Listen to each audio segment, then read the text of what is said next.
जी बच्चों अस्सलाम वालेकुम। सो हम लोग क्या डिस्कस कर रहे थे? We were discussing block 8 parasitology हम लोगों ने स्टार्ट की हुई थी लिविंसन से। अच्छा, प्रीवियस वीडियो के अंदर हम लोगों ने बेसिकली चैप्टर नंबर 52 स्टार्ट किया हुआ है, ब्लड एंड टिश्यू प्रोटोजोआ।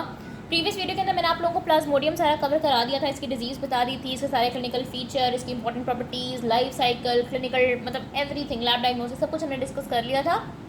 इसके ना कुछ हाई यील्ड टर्म्स नहीं, कुछ हाई यील्ड एमसीक्यू पॉइंट्स जो रह गए थे, तो पहले मैं आप लोगों को वो करा देती हूँ और फिर हम इंशाल्लाह नेक्स्ट टॉपिक टॉक्सोप्लाज्मा है वो जो है ना वो इस वीडियो के अंदर हम लोग फिनिश करते हैं। तो डिजीज़ कौन सी कॉज कर रहा होता है बच्चों? मलेरिया। इसका वेक्टर या डेफिनेटिव होस्ट क्या होता है? फीमेल एनोफिस मस्कीटो होता है। इंटरमीडिएट होस्ट क्या होता है? ह्यूमन होता है। आप लोगों को इसकी स्पीशीज़ के नाम आने चाहिए, वाइवेक्स, ओवेल, मलेरी और फेल्सीपेरम। और फेल्सीपेरम सबसे सवेयर मलेरिया कॉज करती है।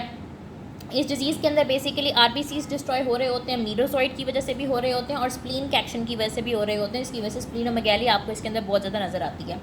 फिर इसकी कॉम्प्लिकेशन आपने याद करनी है, सेरिब्रल मलेरिया और ब्लैक वाटर फीवर है, एक ब्रेन के ऊपर इफेक्ट है, किडनीज़ के ऊपर इफेक्ट है। हीमोग्लोबिनूरिया की वजह से जो है ना वो ब्लैक वाटर फीवर हो रहा होता है, सेरिब्रल मलेरिया क्यों हो रहा होता है? लाइफ थ्रेटनिंग हैमरेज और निक्रोसिस की वजह से। इसके फीवर का पैटर्न बच्चों हमारे पास रिलैप्सिंग होता है। जो मलेरिया होती है वो कॉटन मलेरिया कॉज करती है, बाकी सारे टर्शियन मलेरिया कॉज करते हैं। जो फेल्सीपेरम होता है वो आरबीसीज ऑफ ऑल एजेस को अफेक्ट करता है, वाइवेक्स सिर्फ रेटिक्यूलोसाइट को, और मलेरिया हमारे पास मैच्योर आरबीसीज को अफेक्ट करता है। लैब डायग्नोसिस के अंदर आपने इसके स्मेयर का नाम याद रखना है, thick and thin Giemsa stain smear, और वाइवेक्स और ओवेल के अंदर आपने शफनस डॉट याद रखने हैं विद रोमानोस्की स्टेन। बाकी चीज़ें भी याद करनी है, लेकिन जो मोस्ट हाई यील्ड है ना, जिससे एमसीक्यूज आने के लाइक 90% चांस होता है कि इन्हीं चीज़ों में से आप लोगों को टेस्ट किया जाएगा। और बाकी इंशाल्लाह इसके जो सिनेरियो बेस्ड एमसीक्यूज होंगे या बाकी उसका मैं अलग से एक वीडियो बना के अपलोड कर दूँगी। एक्चुअली आजकल काम बहुत ज़्यादा आया हुआ है, मेरी अपनी क्लासेस भी स्टार्ट हुई हुई हैं, 6-7 चीज़ें मैं एक साथ कर रही हूँ। और इसके अलावा सेशन मेरा जो है ना वो 5 अगस्त से स्टार्ट है, 15 डेज़ का सेशन होगा माइनर्स का, जिसमें surgery, medicine and each and everything हम लोग कम्प्लीटली कवर करेंगे। डेविडसन, बेले और जितने भी रिकमेंडेड बुक्स हैं वहाँ से कवर करेंगे। और बच्चों सेशन ज्वाइन किया करो, इसका फ़ायदा ये होता है कि यूट्यूब पे जो चीज़ मैं अपलोड करती हूँ वो बाद में अपलोड करती हूँ as compare to session. Session में क्या होता है कि रोज़ 1 घंटे की 1.5 घंटे की क्लास होती है, टेस्ट होता है, हर चीज़ उसी वक्त पे कवर हो जाती है। अब फार्मा वगैरह मैंने सारी वहाँ पे पढ़ा दी हुई है, मैक्सिमम पढ़ा दी हुई है, लेकिन यूट्यूब पे वो अभी तक आई नहीं है।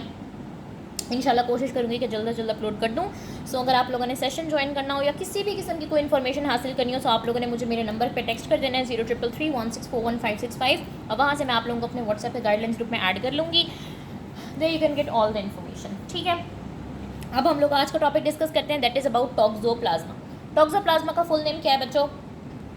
टॉक्सोप्लाज्मा गोंडाई। ये क्या कॉज करता है? टॉक्सोप्लाज्मोसिस कॉज करता है। जिस तरह वहाँ पे प्लाज्मोडियम था वेक्टर का नाम, यहाँ पे सॉरी पैरासाइट का नाम, यहाँ पैरासाइट का नाम क्या है बच्चों? टॉक्सोप्लाज्मा। डिजीज़ का क्या नाम है? टॉक्सोप्लाज्मोसिस या कंजेनिटल टॉक्सोप्लाज्मोसिस। इंपॉर्टेंट प्रॉपर्टीज़ क्या आ जाती हैं कि इसके अंदर जो डेफिनेटिव होस्ट होता है, यानी कि जिसके अंदर सेक्शुअल साइकिल चलना है, वो होती है डोमेस्टिक कैट, यानी कि जो बिल्ली होती है, घरों में जो पाली जाने वाली बिल्ली होती है वो बिल्ली। और इंटरमीडिएट होस्ट जिसके अंदर ए सेक्शुअल साइकिल चलना होता है वो इस केस में भी ह्यूमंस ही रहेंगे। प्रीवियस केस के अंदर डेफिनेटिव होस्ट हमारे पास मस्कीटो था, यहाँ पे हमारे पास बिल्ली है, वहाँ पे इंटरमीडिएट होस्ट ह्यूमंस ही थे, यहाँ पे भी ह्यूमंस ही, यहाँ पे कोई इंसेक्ट वेक्टर इन्वॉल्व नहीं है। पैरासाइट का नाम टॉक्सोप्लाज्मा है, डिजीज़ का नाम टॉक्सोप्लाज्मोसिस है। अब हमने 2 साइकिल्स बेसिकली पढ़ने हैं। एक साइकिल है जो कैट के अंदर चलेगा, एक साइकिल है जो ह्यूमंस के अंदर चलेगा। जो कैट के अंदर चलेगा वो ऑफकोर्स सेक्शुअल साइकिल होगा, जो ह्यूमन के अंदर चलेगा वो ये सेक्शुअल साइकिल होगा। अब कैट के अंदर साइकिल किस तरह से चल रहा होता है बच्चों? कैट के अंदर साइकिल के बारे में डिटेल से पढ़ने के लिए पहले आप लोगों को 2 टर्म्स का पता होना जरूरी है, एक ब्रेडीजॉइड और एक टेकीजॉइड। पीछे जिस तरह हम लोगों ने एंटामीबा पढ़ा था, जियार्डिया पढ़ा था, वहाँ पे मैंने आप लोगों को 2 टर्म्स बताई थी, सिस्ट और ट्रोफोजाइट। सेम चीज़ें हैं बच्चों। ब्रेडीजॉइड बेसिकली सिस्ट ही है, डॉर्मेंट फॉर्म ही है, काम इनका वही है कि ये ट्रांसमिशन वगैरह के अंदर इन्वॉल्व होते हैं और ये डॉर्मेंट फॉर्म जो होती है उसको हम ब्रेडीजॉइड कह रहे होते हैं। और टेकीजॉइड बेसिकली ट्रोफोजाइट ही है। ठीक है, बस नाम यहाँ पे इनका टेकीजॉइट है, ये ट्रोफोजाइट ही। इन्होंने वही एक्यूट इन्फेक्शन के अंदर इन्वॉल्व होना होता है, रैपिड मल्टीप्लिकेशन करनी होती है और जो सिम्टम्स आ रहे होते हैं बेसिकली वो टेकीजॉइड की वजह से आते हैं। सो वैसे भी अगर आप लोगों को लफ्जी मतलब भी पता हो, जैसे ब्रेडिकार्डिया कहते हैं, टेकीकार्डिया कहते हैं, टेकिपनिया कहते हैं, ब्रेडिपनिया कहते हैं। सो ब्रेडी का मतलब होता है स्लो और टेकी का मतलब होता है फास्ट। सो जो ब्रेडीजॉइड है दैट इज़ डॉर्मेंट फॉर्म, ये सुस्त फॉर्म है, ये सोई हुई फॉर्म है, लेटेंट फॉर्म है, ये सिस्ट की फॉर्म में होगा। और जो टेकीजॉइड होगा वो fast rapidly multiplying acute infection जो है ना वो कॉज कर रहे होंगे। सो ये 2 टर्म्स जो है ना वो बार बार रिपीट होंगी दोनों साइकिल के अंदर, तो आप लोगों को ये पता होना चाहिए। अब कैट के अंदर जो साइकिल चलता है वो बेसिकली किस तरीके से चलता है कि सबसे पहले कैट जो है ना आपको पता है वो माउस को खाती है। ठीक है, अब लेट सपोज के माउस का जो मीट था, जो चूहा है, उसके मीट के अंदर ऑलरेडी सिस्ट प्रेजेंट थे। ठीक है, सो माउस के अंदर से, माउस के मीट के अंदर से वो सिस्ट कहाँ पर चले गए? कैट के अंदर चले गए। ठीक है, सिस्ट कैट ने खा लिया, अब सिस्ट कैट के अंदर चले गए हैं। कैट की स्मॉल इंटेस्टाइन के अंदर उन सिस्ट से ब्रेडीजोइड्स रिलीज होंगे। ठीक है, ब्रेडीजोइड्स क्या है? टिश्यू सिस्ट है, यानी कि वो सिस्ट जो टिश्यूज़ के अंदर प्रेजेंट है। जब वो बाहर है तो बाहर तो उनको हम सिस्ट ही बोलेंगे, ज़ाहिर है इन्वायरमेंट में है तो वो सिस्ट ही कहलाएगा। लेकिन जब टिश्यूज़ में सिस्ट बनेंगे, मतलब वो सिस्ट टिश्यूज़ के अंदर आ जाएंगे, तो हम उनका नाम रख देंगे ब्रेडीजोइड्स। तो ब्रेडीजोइड्स है बेसिकली द टिश्यू सिस्ट। अब सिस्ट उसने इंजेस्ट किए, उसकी स्मॉल इंटेस्टाइन में जाके सिस्ट से ब्रेडीजोइड्स रिलीज हुए। ठीक है, और वो इन्फेक्ट करते हैं कैट की म्यूकोजल सरफेस को। फिर वो ब्रेडीजोइड डिफरेंशिएट होते हैं आगे गेमीटोसाइट के अंदर। मैंने आपको बताया ना कि कैट हमारे पास क्या है? डेफिनेटिव होस्ट है, इसके अंदर सेक्सुअल साइकिल चलना है। सो इनसे हमारे पास क्या बनेंगे? ब्रेडीजोइड से गेमीटोसाइट्स बनेंगे। गेमीटोसाइट्स, गेमीट्स जो है ना वो फ्यूज़ होके ओवोसिस्ट बनाएंगे, ओवोसाइट्स बनाएंगे। और ओवोसाइट्स जो है ना वो कैट के फीसिस के थ्रू इन्वायरमेंट में चले जाएंगे। सेक्सुअल साइकिल यहाँ पे चला, उसके नतीजे में ओवोसाइट्स प्रोड्यूस हुए और वो कैट की फीसिस से इन्वायरमेंट में चले गए। ठीक है, अब वो कैट की फीसिस से जब इन्वायरमेंट में चले गए, सो इन्वायरमेंट में वो मिल जाएंगे, वहाँ पे इन्वायरमेंट के साथ ही उसके अंदर ही मिल जाएंगे। और वहाँ से उसको चूहा भी खा सकता है, कोई ह्यूमन भी खा सकता है, कोई शीप या पिग कोई भी खा सकता है। ठीक है, अच्छा बच्चों, यहाँ पे जो वर्ड दैट इज़ ओवोसिस्ट, सॉरी मैं गलती से ओवोसाइट कह गई हूँ, इट्स बेसिकली ओवोसिस्ट। तो यहाँ तक बच्चों हमारे पास क्या हुआ कि कैट के अंदर, कैट ने माउस को खाया, माउस के अंदर से जो सिस्ट थे वो कैट के अंदर चले गए, वहाँ सिस्ट से ब्रेडीजोइड निकले कैट के अंदर, ब्रेडीजोइड डिफरेंशिएट हुए गेमीटोसाइट में, गेमीटोसाइट गेमीट्स फ्यूज़ होकर बनाएंगे ओवोसिस्ट, और ओवोसिस्ट हमारे पास इन्वायरमेंट में चले जाएंगे थ्रू कैट फीसिस। अब जो सिस्ट इन्वायरमेंट के अंदर आ चुके हैं, they are important source of transmission. वो माइस भी खा सकता है, और अगर माइस खा लेगा तो उसके अंदर चले जाएंगे, और वापस कैट खा लेगी तो कैट के अंदर वाला साइकिल भी रिपीट हो सकता है। वो डायरेक्टली ह्यूमंस भी खा सकते हैं, शीप और पिग भी खा सकते हैं, but we are here concern with humans. अब ह्यूमंस के अंदर साइकिल किस तरह से चलता है कि ह्यूमंस ने अगर अंडर कुक्ड मीट खा लिया, फॉर एग्जांपल शीप के अंदर चले गए थे सिस्ट, और उसी का मीट जो है ना वो ह्यूमंस ने खा लिया, या अगर किसी माइस ने खा लिए थे, तो कुछ जगहों पे दुनिया में, हम तो खैर मुसलमान हैं, लेकिन कुछ जगहों पे चूहे भी खाए जाते हैं। सो लेट सपोज माइस ने खा लिए थे, और माइस या माउस के अंदर वो सिस्ट चले गए थे, और उसी का कच्चा गोश्त किसी इंसान ने खा लिया तो उसके अंदर भी जा सकते हैं। या पिग भी जो है ना, कई ममालिक में पोर्क भी खाया जाता है। सो अब साइकिल विद इन ह्यूमंस कैसे होता है कि अंडर कुक्ड मीट खाने से, इनमें से किसी का भी मीट खाने से, अंडर कुक्ड मीट खाने से, ठीक है, कुक करेंगे तो सिस्ट मर जाएंगे, अंडर कुक मीट खाने से, या फिर जो कैट के फीसेस हैं जिनके अंदर ये ओवोसिस्ट पास हुए थे इन्वायरमेंट में, उनसे डायरेक्ट कॉन्टैक्ट हो गया। ठीक है, वो आपके पीने के पानी के अंदर मिल गए, या खाने के अंदर मिल गए कैट के फीसेस, वहाँ से आपके अंदर चले गए। या फिर एक और तरीके बच्चों, ट्रांसप्लेसेंटल ट्रांसमिशन, ये बहुत इंपॉर्टेंट है, ये आप लोगों ने याद रखना है कि मदर से जो है ना वो बच्चे के अंदर जा सकता है during the pregnancy, before pregnancy नहीं, ड्यूरिंग द प्रेगनेंसी अगर वो अफेक्टेड है, अगर वो इन्फेक्टेड है, तो जो है ना वो एक्टिव फॉर्म बेबी के अंदर जा सकती है। तो ये 3 तरीके हैं ह्यूमंस के अंदर ट्रांसमिट होने के। अब ह्यूमंस ने जब खा लिया, या ह्यूमंस के अंदर चला गया, तो ह्यूमंस की स्मॉल इंटेस्टाइन में जाके ये जो सिस्ट थे वो रप्चर होंगे, और ऐसे फॉर्म्स रिलीज़ करेंगे जो कि गट वॉल को इन्वेड करेगा, इन्वेजन कॉज करेगा गट वॉल की। फिर इनको यहाँ से इंजेस्ट कर लेंगे मैक्रोफेजेस। ठीक है, मैक्रोफेजेस इनको इंजेस्ट कर लेंगे, और मैक्रोफेजेस के अंदर ही ये कन्वर्ट हो जाएंगे टेकीजोइड्स के अंदर।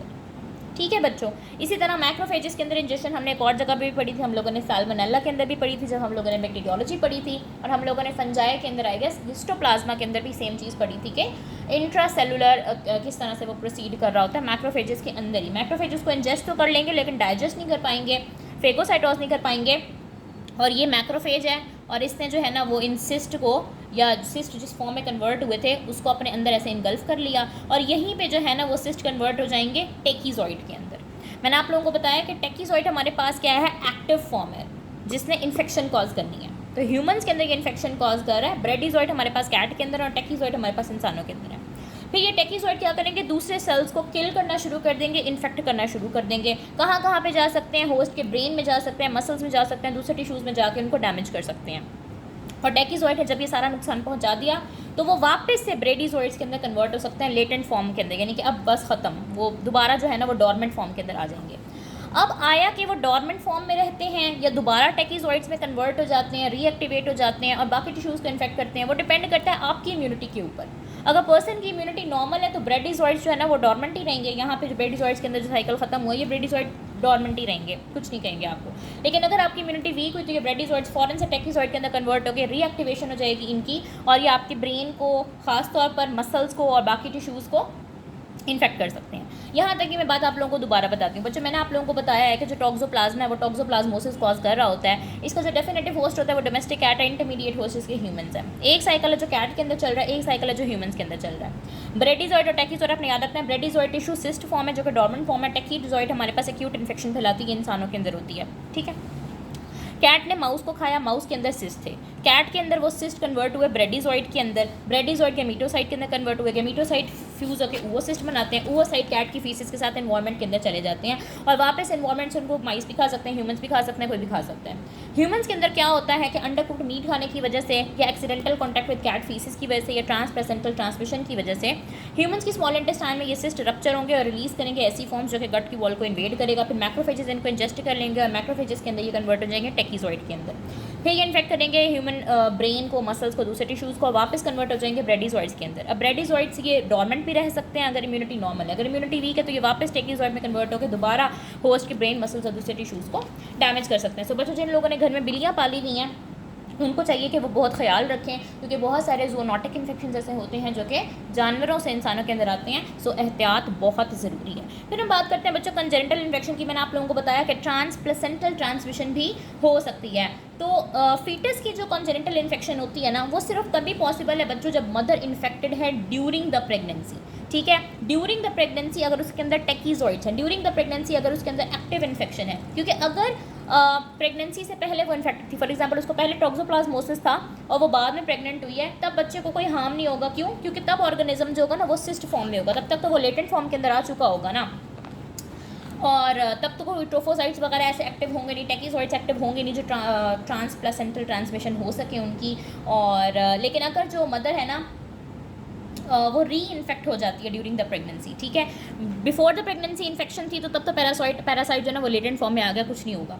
अगर मदर के अंदर एक्टिव इन्फेक्शन है तो लाजमी तौर पर बच्चे को भी इन्फेक्शन होगी। और अगर मदर के अंदर क्या हो जाती है, री इन्फेक्शन हो जाती है ड्यूरिंग द प्रेगनेंसी, लेकिन अगर उसके पास इम्यूनिटी है पिछली वाली इन्फेक्शन की वजह से, उसके अंदर अगर इम्यूनिटी है प्रीवियस इन्फेक्शन की वजह से, तब भी वो ऑर्गेनिज्म जो है ना वो बच्चे को ट्रांसमिट नहीं कर पाएगी। क्योंकि जैसे हमारे अंदर कोई इन्फेक्शन होती है तो हमारे मेमोरी बी सेल्स होते हैं जो कि याद रखते हैं उस ऑर्गेनिज्म को। सो अगर एक फॉर एग्जांपल एक वुमन थी, वो पहले इन्फेक्ट हुई, ठीक है, उसके अंदर एंटीबॉडीज़ डेवलप हो गई, फिर वो प्रेग्नेंट हो गई, फिर वो री इन्फेक्ट हो गई, लेकिन अभी उसके पास एंटीबॉडीज़ तो थी ना, सो उसके पास इम्यूनिटी तो है, तो तब भी वो बच्चे को जो है ना वो ट्रांसमिट नहीं कर पाएगी। बच्चे को ट्रांसमिट सिर्फ तभी होगा अगर मदर इन्फेक्टेड है ड्यूरिंग द प्रेगनेंसी, उसके अंदर टेकिजॉइड्स मौजूद है, एक्टिव इन्फेक्शन चल रही है, ठीक है। फिर हम बात करते हैं बच्चों इसकी क्लिनिकल फाइंडिंग की। तो वो कहते हैं कि जो टॉक्सोप्लाज्मोसिस होता है ये इन्फेक्शियस मोनोन्यूक्लियोसिस को रिजेंबल करता है। ये मैंने आप लोगों को बड़े डिटेल से पढ़ाया था हीमाटोलॉजी के अंदर। लेकिन इसके अंदर फ़र्क ये होता है कि इसके अंदर जो हीट्रोफिल एंटीबॉडी टेस्ट होता है वो नेगेटिव आता है और इन्फेक्शियस मोनोन्यूक्लियोसिस के अंदर वो पॉजिटिव होता है। कॉन्जेनिटल इन्फेक्शन बच्चों बहुत ज़्यादा इंपॉर्टेंट है। कॉन्जेनिटल बहुत सारी डिजीज़ कॉज करता है, ये अबॉर्शन हो सकता है, स्टिल बर्थ कॉज कर सकता है, बच्चा मुर्दा पैदा हो सकता है, न्यूनेटल डिजीज़ कॉज करता है, एनकेफेलाइटिस है, ये दिमाग का मर्ज होता है, कोरियोरेटिनाइटिस है, इसमें क्या होता है कि जो आँख के अंदर कोराइड है और रेटिना है उनकी इन्फ्लेमेशन हो जाती है। इसके अलावा ब्लाइंडनेस बच्चों आप लोगों ने बहुत ज़्यादा इंपॉर्टेंट है, ये याद रखना है कि ब्लाइंडनेस का ये number 1, it is one of the leading cause of blindness in children. जो कॉन्जेनिटल इन्फेक्शन अगर हो जाती है टॉक्सोप्लाज्मा से, सो ब्लाइंडनेस के बहुत हाई रिस्क है और लीडिंग कॉज है ये टॉक्सोप्लाज्मोसिस ना, ब्लाइंडनेस का बच्चों के अंदर। इसके अलावा हेपेटोस्प्लीनोमेगैली है, फीवर, जॉन्डिस, इंट्राक्रेनियल कैल्सिफिकेशन, ये भी काफ़ी इंपॉर्टेंट है, यानी कि जो आपके क्रेनियम है, आपका ब्रेन है, उसके अंदर कैल्सिफिकेशंस हो जाती हैं और वो जो है ना फिर मैं आपको दिखाती भी हूँ MRI वगैरह पे, ठीक है। और वो कहते हैं कि बहुत सारे जो न्यूबॉर्न्स होते हैं इन्फेक्टेड वो एसिम्प्टोमेटिक पैदा होते हैं, लेकिन कोरियोरेटिनाइटिस और मेंटल रिटार्डेशन जो है ना वो मंथ्स और ईयर्स लेटर भी हो सकती है और डिपेंड यही करता है कि आपकी इम्यूनिटी कितनी अच्छी है, ठीक है। अगर आपके अंदर सेल मीडिएटेड इम्यूनिटी कम है, आपको एड्स है या कोई भी ऐसी इन्फेक्शन है, तो आपके अंदर जो है ना री इन्फेक्शन होने के चांसेस बहुत ज़्यादा होते हैं और लाइफ थ्रेटनिंग डिजीज़ भी हो सकती है, ठीक है। सो अगर आपकी इम्यूनिटी रिड्यूस है तो आपको लाइफ थ्रेटनिंग डिजीज़ हो सकती है, एनकेफेलाइटिस वगैरह हो सकती है, ब्रेन डैमेज हो सकता है। और ब्रेन को जब हम इमेजिंग करते हैं ना, इसकी MRI वगैरह करते हैं, तो आपको बाकायदा एक रिम एनहांसिंग लीन नज़र आती है representing the brain abscess. So rim enhancing lesion का क्या मतलब होता है? लीन का मतलब है बच्चों टिश्यू डैमेज। फॉर एग्जाम्पल ये वाला एरिया है ब्रेन के अंदर जो डैमेज हो गया, यहाँ पे ऐसे एब्सेस बना हुआ है। सो जब हम इसका कंट्रास्ट करते हैं ना, MRI कंट्रास्ट, ये रेडियोलॉजी की टर्म्स है बेसिकली, तो ये जो पूरी लियन है, इसके जो रिम्स है, रिम कहते हैं किनारे को, ठीक है, रिम इन्हांसिंग लियन, ये पूरी लियन है और ये इसका किनारा है। तो जब हम इसका एमआरआई करेंगे तो इसका जो किनारा होगा ना, ये ग्लो करना शुरू कर जाएगा। बाकी सारा अंदर वाला एब्सेस डार्क रहेगा, इर्द गिर्द वाली जो रिम होगा ना, इसका किनारा होगा, वो ग्लो करना शुरू हो जाएगा।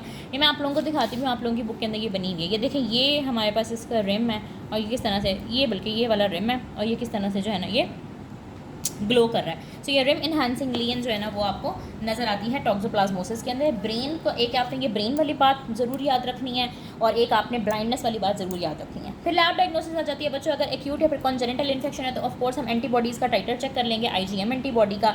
माइक्रोस्कोपिक एग्जामिनेशन के लिए अगेन हम जीन्स स्टेन इस्तेमाल कर रहे होते हैं और आपको एक्यूट इन्फेक्शन के अंदर जो ट्रोफोसाइट हैं वो विद इन मैक्रोफेजेस नज़र आते हैं, ठीक है, विद इन मैक्रोफेजेस, क्योंकि मैंने आपको बताया था ना कि मैक्रोफेजेस इसको इंजेस्ट कर लेते हैं, ट्रोफोसाइट या टेकीजोइड वट ये मैं आप लोगों को दिखाती हूँ। आप लोगों की बुक के अंदर ये डायग्राम बनी हुई है, ये देखेंगे जी में जो बनी हुई है ना, ये पूरा मैक्रोफेज है और इसके अंदर ये क्रीसेंट शेप जो है ना वो टेकीजोइड या ट्रोफोसाइट्स आप लोगों को नजर आ रहे हैं। सो बच्चों इतनी सी चीज़ थी, इसके जो है ना वो मैं आप लोगों के साथ हाई यील्ड पॉइंट शेयर करती हूँ और फिर हम इंशाल्लाह जो है ना वो नेक्स्ट टॉपिक डिस्कस करते हैं। सो टॉक्सोप्लाज्मा के अंदर हमने क्या बात पढ़ी है कि डिजीज़ कौन सी कॉज करी होती है, टॉक्सोप्लाज्मोसिस का डेफिनेटिव होस्ट होती है डोमेस्टिक कैट, इंटरमीडिएट होस्ट होती है ह्यूमंस। डेफिनेटिव होस्ट कैट क्यों है, क्योंकि उनका सेक्शुअल साइकिल चल रहा है। इंटरमीडिएट ह्यूमंस क्यों है, क्योंकि उनका जरिए सेक्शुअल साइकिल चल रहा है। ब्रेडिजोइड टिश्यू सिस्ट और डोर्मेंट फॉर्म है, tachyzoite acute infection rapid multiplication form है। ट्रांसप्लासेंटल ट्रांसमिशन तभी होगी जब मदर ड्यूरिंग प्रेगनेंसी अफेक्ट होगी। लीडिंग कॉज होती है ब्लाइंडनेस की चिल्ड्रन के अंदर और माइक्रोस्कोपिक एग्जामिनेशन पे आपको क्या नजर आ रहा होता है, Giemsa stain smear, crescent shape trophozoites within macrophages during acute infection. और यहाँ पे एक बात मैं भूल गई हूँ कि आप लोगों ने यहाँ पे रिम इन्हांसिंग लियन याद रखनी है, ठीक है, जो कि आपको एनकेफेलाइटिस में देखने को मिल सकती है। ठीक है बच्चों, बस यही पॉइंट्स है जिनसे आपको टेस्ट किया जाएगा, इसके अलावा आपसे कोई कुछ नहीं पूछेगा। इतने पॉइंट्स अगर आप लोग सारा लेक्चर लेके इतने पॉइंट्स आप लोग याद कर लेते हैं, और हाँ मैं नोट्स वगैरह शेयर कर दूँगी, आप लोग मेरे व्हाट्सएप ग्रुप के अंदर ऐड हो जाएँ 033316415565, दैट माई नंबर। यहाँ पे मैं नोट्स वगैरह शेयर कर दूँगी, लेकिन बच्चों थोड़ा सा धीरज रखा करो यार, मेरे पास इतने सारे काम होते हैं ना और करने के लिए कि फिर ये काम जो है ना वो थोड़े रह जाते हैं। मेरी प्रायोरिटी ये होती है कि जल्दी जल्दी मैं जो है ना वो लेक्चर अपलोड कर लूँ, और आजकल सेशन भी मेरा माइनर्स का चल रहा है, सो मुझे उस वक्त उस तरफ भी ध्यान देना होता है। आप लोगों ने सपोर्ट करना नहीं छोड़ना, कमेंट्स करना है, लाइक करनी है, वीडियो को शेयर करना है, चैनल को सब्सक्राइब करना है। Thank you very much.